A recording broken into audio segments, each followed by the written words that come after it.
आज बात करते हैं रिश्तों पर। बहुत सारे रिश्ते जीवन में घटित होते हैं। हम जन्म लेते हैं, तुरंत माँ से रिश्ता हो जाता है, हमें पता भी नहीं होता, लेकिन रिश्ता कायम हो जाता है, जन्म से पहले ही से हो जाता है। फिर जैसे जैसे बड़े होते हैं तो माँ बताती है पिता है, ये भाई है, ये बहन है, ये चाचा है, ये चाची है, ये मामा है, ये मामी है, ये दादा है, दादी है, ताऊ है, ये पड़ोसी है।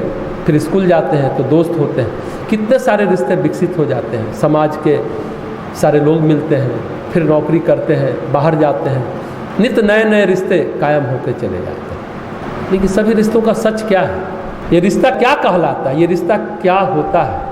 तो आज एक फिल्म की कहानी शुरू करते हैं। काल्पनिक है लेकिन जीवन की वास्तविकता से लगता है कि बहुत जुड़ा हुआ है। आज जितने भी लोगों की कहानी सुनिए, सोशल साइट पर देखिए, बड़े बड़े घरों की कहानी, बड़े बड़े लोगों की कहानी, राजनीतिक से लेकर फिल्मी कलाकार हों, सबकी कहानी देखिए तो सच्चाई क्या है? ये फिल्म हमें थोड़ी प्रभावित कर गई।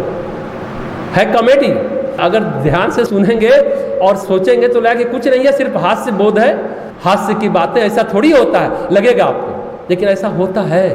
एक लड़का कॉलेज में पढ़ता है, अब सारी लड़कियां उसे प्रेम करती हैं।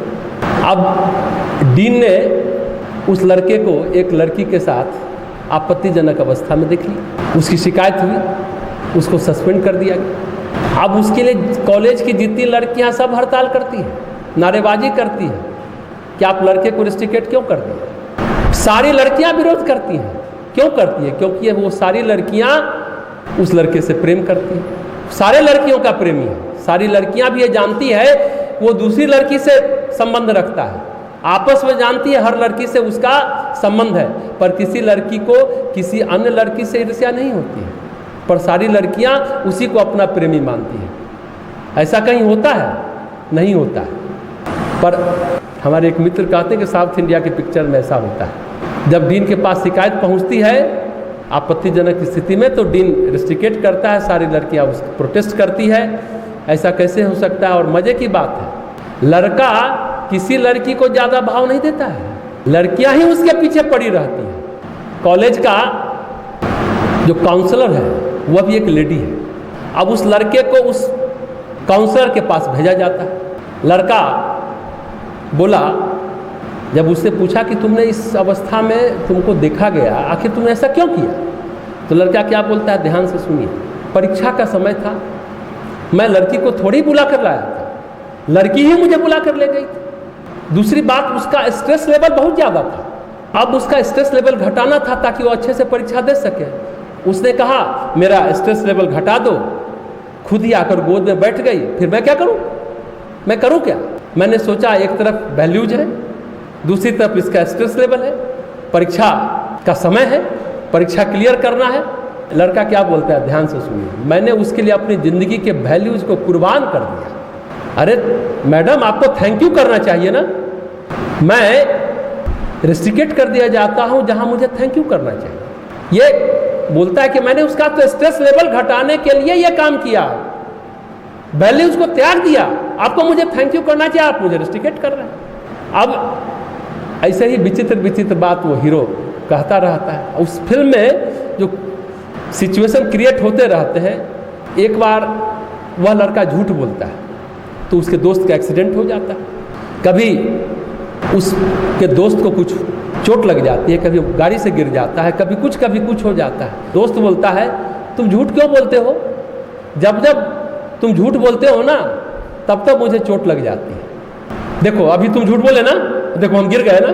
इस तरह से फिल्म की कहानी आगे बढ़ती रहती है। तो काउंसलर के पास जब लड़के को जब ले जाया गया था, अब देखिए मजे की बात क्या हुआ। चूँकि वो लड़की के पिता ने उसको देख लिया था, पिता ने शिकायत की थी डीन को, तो काउंसलर को जब वो इस तरह से समझा रहा था कि आपको मुझे थैंक यू करना चाहिए, आप तो रिस्ट्रिकेट करवा रही हैं, मजे की बात वो काउंसलर जो लेडी थी वो भी उस लड़के से पट गई।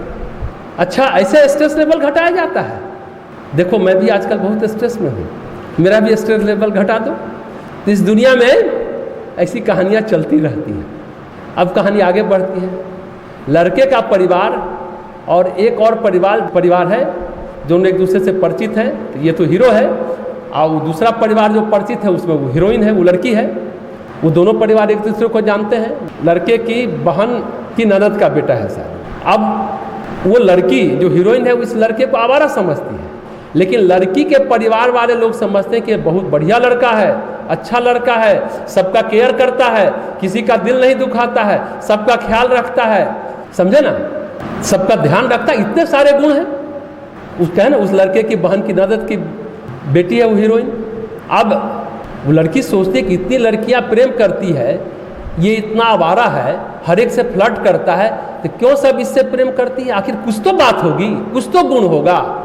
तो परिवार के लोग कहते हैं, जब आपस में बात हुई, शादी की बात चल रही थी, तो लड़की को परिवार के लोग समझाते हैं, अरे ये हर एक की मदद करता है, हर एक का ध्यान रखता है, लड़कियां तब इस पर मरती मिटती हैं, सबको लगता है सचमुच ये उसका आदमी है, उसके लिए सोचता है, तो इसलिए लड़कियां प्रेम करने लगती हैं। यह सोचकर हम चाहते हैं कि तुम्हारी शादी उससे हो, इतने गुण हैं उसमें।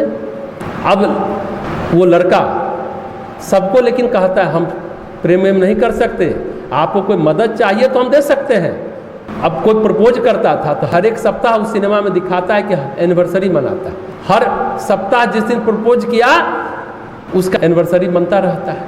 अब हीरोइन की हीरो से शादी की बात चल रही है, डेट करने लगते हैं एक दूसरे को। आजकल तो होता है ना कोर्टशिप जिसको बोलते हैं, शादी से पहले एक दूसरे को जानना है, कैसा है, लाइकिंग डिसलाइकिंग क्या है, क्या रूटीन है, एक दूसरे को जानते हैं, समझते हैं। आजकल तो ये प्रथा चल गई है कोर्टशिप की, डेट करना, तो फ़ोन पर बातें करना, फिर मिलना, आमने सामने होना, घंटों फ़ोन पर बातें करना, मैसेज भेजना, गुड मॉर्निंग गुड नाइट का, तो ये चलता रहता है। तो हीरोइन लेकिन अब उसमें कुछ ज़्यादा ही बोलने लगी, देखो ऐसा कपड़ा पहनो, ऐसा कपड़ा मत पहनो, देखो ऐसे करो, देखो वैसे करो, ऐसा मत करो। अब ये चल रहा है। अब लड़का सोचता है कि मैं इससे प्रेम नहीं कर सकता, ऐसा लगता है कि मुझे किसी प्लास्टिक बैग में बंद कर दिया गया हो, यही कपड़ा पहनो, लगता है मैं प्लास्टिक बैग में बंद हो गया हूँ। लड़की तब कहती है, अच्छा तो हमारे साथ खुश नहीं रह सकते तो छोड़कर चले जाओ। लड़का चला जाता है, पर लड़का किसी को दुख देना नहीं चाहता। वो हीरो वो सोचता है कि किसी को दुख नहीं देना चाहिए। अब लड़की चली जाती है लंदन, लड़का भी पीछे पीछे लंदन चला जाता है, यानी लड़का उसको मनाने की कोशिश करता है। ये छोड़ना पकड़ना, कभी लड़का पीछे भाग रहा है, कभी लड़के पीछे भाग रही है, यही कहानी फिल्म की चलती जा रही है। तो एक दिन लड़की कहती है, मैं तो तुमसे बहुत प्यार करती हूँ, पर तुम प्यार महसूस ही नहीं करते, तो क्या करें हम। लड़का कहता है कि नहीं नहीं मैं भी तुमसे प्यार कर सकता हूँ। नहीं, तुम्हारा प्यार दिखता नहीं। फिर लड़की कहते नहीं नहीं मैं तुमसे शादी नहीं कर सकती। फिर लड़का कहता है तुमको मेरा प्यार महसूस ही नहीं होता, तो अब मैं ही चला जाता हूँ। कभी वो कहती है जाओ, फिर ही कहता है तुम जाओ, फिर कहता है मैं जा रहा हूँ। फिर लड़की पीछे पीछे भागती है। तो कहा हमने ऐसी ही कहानी चलती रहती है। देखने में फिल्म बहुत मज़ा दे रहा है, कॉमेडी बहुत है, अंततोगत्वा लड़की उसके प्रेम को महसूस करती है और शादी कर लेती है। जैसा हर फिल्म का अंत होता है उसी तरह। तो उसके परिवार वाले कहते हैं हर आदमी पर ये जादू कर लेता है, तुम लोगों पर भी अब अपना जादू कर दिया। लड़की के परिवार वाले, चाचा चाची सब उसके फैन हैं। लड़की छोड़ भी देती है तो परिवार वाले कहते हैं ये तुम्हारी प्रॉब्लम है, मेरे लिए ये लड़का हमेशा अच्छा है, इतना अच्छा लड़का हो सकता है दुनिया में क्या? अगर तुमको दिक्कत है तो ये तुम्हारी प्रॉब्लम है। एक बार लड़की बोलती है अच्छा तुम हमसे वादा करो कि तुम और किसी लड़की को फ्लर्ट नहीं करोगे। लड़का बोलता है अच्छा हम वादा कर लेते हैं, लेकिन ये बात का ध्यान रखना कि तुम ही मत कहने लगना जाओ उस लड़की से फ्लर्ट करो। देखो समझ लेना, कहानी में बड़ा बढ़िया बढ़िया सिचुएशन इस फिल्म में क्रिएट किया गया है। लड़की बोलती मैं क्यों कहूँगी, मैं तुमसे शादी कर रही हूँ, ठीक है तुम जैसा चाहो। लड़का बोल रहा है। अब देखिए एक बार हवाई जहाज़ से दोनों को कहीं जाना था। अब एयरपोर्ट पर गए, जो एयरपोर्ट ऑफिसर होते हैं, जो इमिग्रेशन होता है, तो वो लड़की को रोक लेती है कि तुम्हारा वीज़ा सही नहीं है। अब साथ में जो परिवार के लोग छोड़ने आए थे सब कहने लगे साथ के लोग उस लेडी ऑफिसर के पास अपने पति को भेजो तो बात बनेगी। लड़की बोलती हम कैसे भेजें, फिर ये शुरू हो जाएगा, फ्लर्ट करेगा। तो कहानी में कॉमेडी शुरू हो जाती है। लड़का बोलता है मैं जाने के लिए तैयार हूँ, लेकिन तुम समझो कुछ गड़बड़ होगा तो मेरे को मत कहना। फिर लड़की परेशान हो जाती है तो कहती है तुम जाओ, जो होगा देखा जाएगा, अगर तुम फ्लर्ट करोगे तो हम क्या कर लेंगे, ज़रूरत से थोड़ा फ्लर्ट कर लिया करो, कोई बात नहीं है। फिर कॉमेडी शुरू हो जाती है। अब लड़का उस लड़की के पास गया, लेडी ऑफिसर थी, वीज़ा तो दे रही थी। अब फ्लर्ट शुरू कर दिया और हर एक लड़की पटने के लिए तैयार थी, तो लड़की का वीज़ा फिर उसको मिल गया, वो पटा लिया, सब हाँ हाँ करा लिया। आश्चर्य की बात है, इतनी गर्लफ्रेंड है उसकी, शादी हो जाती है, उसके बाद भी पूर्व गर्लफ्रेंड को ईर्ष्या नहीं होती, वो कोई जेलसी को फील नहीं करती। शादी के बाद भी बोलती है कि तुम्हारी एक्स गर्लफ्रेंड सब अभी भी तुमसे क्यों मिल रही है, क्यों बात करती है, उसको जलन क्यों नहीं होता है, मुझे जलन होता है। लड़का बोलता है मैडम ये हमारी एक हो तब नहीं तो हजारों है गर्लफ्रेंड, हम क्या कर सकते हैं, वो किसी को जेलस फील नहीं होता। अब उनकी लाइफ है, हम किसी के लाइफ में दखल नहीं देते, हम तो बुलाने नहीं जाते। लड़कियां उनको पटाती थी, हम किसी को नहीं पटाते थे। तो ये कहानी चलती रही। अब उसको हमारे साथ अच्छा लगता है तो हम क्या कर सकते हैं, बैठती है, घूमती है, फिरती है, खुश हो जाती है, स्ट्रेस फ्री हो जाती है, ठीक है, हम तो मदद ही कर रहे हैं ना, हम थोड़ी कुछ कर रहे हैं।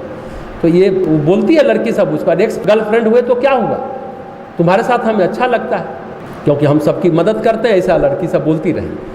तो ये अजीब कहानी है, कॉमेडी तो है।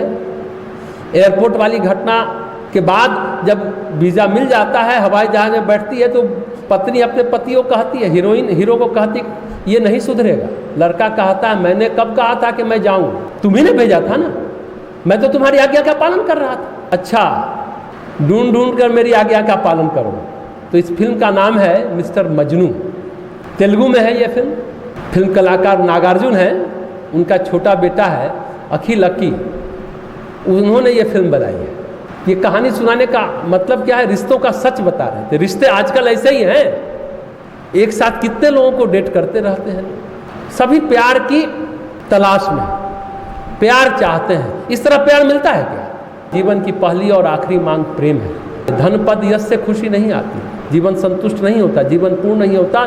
प्रेम करने से और प्रेम पाने से जीवन पूर्ण होता है, यही बात है। मांगने से प्रेम बिखर जाता है, बटोरने से प्रेम बिखर जाता है, और देने से बढ़ जाता है। बटोरने से सिमट जाता है, बिखर जाता है, देने से बढ़ता है। तो निष्कर्ष यह है, अगर फिल्म की सिर्फ बात करें, देखिए और हंसिए, लेकिन जीवन भी एक तरह से कहिए कॉमेडी है। इसलिए जीवन में भी ज़्यादा दिमाग मत लगाइए, ज़्यादा 3-5 भी मत करिए, मस्त रहिए। उस हीरो से जब वो पूछती है तुम कभी दुखी नहीं होते, तो लड़का बोलता है हीरो कि मैं कभी दुखी नहीं होता। मज़े की बात है, शादी करने के बाद भी उसकी गर्लफ्रेंड आती रहती है, फ्लर्ट करती रहती है, और मेरे लिए तो जैसे पहले वैसे अब। तो तत्व ज्ञान की बात यह है कि लड़का लगता है बड़ा अनासक्त भाव का है, उसको मोह नहीं है, आसक्ति नहीं है, सिर्फ और सिर्फ प्रेम है। उसको लगता है संसार आया आया, गया गया, न आने की चिंता न जाने की परेशानी है। हीरोइन बोलती है जब हीरो से मैं तुमसे प्रेम करना चाहती हूँ, तो लड़का बोलता है बाप रे, मैं तो प्रेम करता नहीं किसी को, मैं कैसे प्रेम करूँगा। अच्छा चलो 2 महीने समय एक साथ बिता कर देखते हैं, अगर नहीं हुआ तो हमारे रास्ते अलग अलग हो जाएंगे। दोनों 2-2 महीने साथ रहे। लड़के को तो प्रेम हुआ नहीं, लड़की हो गई दुखी। लड़का को तो प्रेम अंत तक फिल्म में नहीं हुआ, पर वह लड़की से दुखी नहीं हुआ, लड़की दुखी हो गई। लेकिन वह लड़की को दुखी नहीं देखना चाहता था, इसलिए परेशान रहता था, पर ज़्यादा झंझट में वह नहीं पड़ता था। भले ही कहानी ये काल्पनिक हो, पर हर रिश्ते में यही कहानी है, कभी वो पीछे तो कभी वो पीछे, सभी प्रेम की तलाश में है।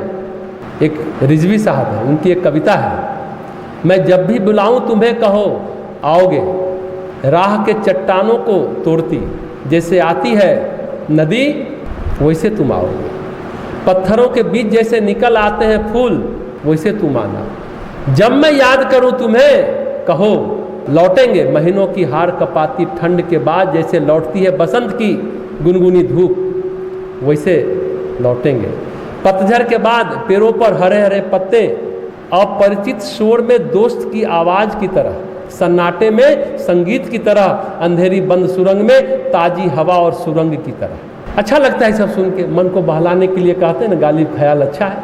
सच यह है कि रिश्ता होता कहाँ है, प्रेम होता कहाँ है? चारों तरफ स्वार्थ का और अहंकार का रिश्ता होता है। चारों तरफ ठगी का रिश्ता आपको दिखेगा आजकल। सारे रिश्ते परम पूज्य गुरुदेव कहते हैं चित्त के विकार हैं। जिसका जितना लेन देन बचा होता है उतने दिनों तक रिश्ता अच्छा या बुरा बरकरार ही रहता है। जब तक कर्म बचा है, लेन देन उधार पैसा बचा हुआ है, कर्म खत्म, रिश्ता खत्म। चित्त अगर निर्भर है, अगर आत्मा परमात्मा की झलक मिलती है, संसार की झलक नहीं मिलती, तब जीवन में चैन आता है। दरअसल यहाँ पाने और खोने के लिए कुछ भी नहीं है। वह हीरो फिल्म का यही है, उसको लगता है, समझ में आता है कि यहाँ पाने और खोने के लिए कुछ भी नहीं है, न पाना है न खोना है। इन संसार में क्या पाकर कौन सुखी हो पाया? सच ये है, इस पर विचार करें। निष्कर्ष की बात, तत्व ज्ञान की बात है, क्या पाकर कौन सुखी हो पाया, कौन संतुष्ट हो पाया? सच ये है कि जो संसार के वियोग में है ना, उसको कहते हैं योगी, और जो संसार के संयोग में है वह है भोगी। भोगी हमेशा दुखी रहता है और योगी हमेशा सुखी रहता है। पर एक बात हमेशा ध्यान रखना चाहिए, जीव और जीवन का एक ही सार है। प्रार्थना करिए, ईश्वर उन्मुख होइए, अपनी आत्मा को जीना शुरू करिए। कोई किसी को नहीं छोड़ता जीव और जीवन में। कब छोड़ता है? जब कर्म समाप्त हो जाता है। कुछ रिश्ता आयु लेकर के आते हैं, आयु खत्म रिश्ता खत्म, यानी कर्म खत्म रिश्ता खत्म। और कुछ लोग का रिश्ता समय के साथ साथ उसकी आयु बढ़ती जाती है। मतलब अब कर्म जनित ये रिश्ता नहीं है, संस्कार जनित रिश्ता है। संस्कार में मोह होता है, प्रेम होता है, तो नया कर्म का कारण बनता है, तो रिश्ता बढ़ता चला जाता है, वो कभी खत्म नहीं होता।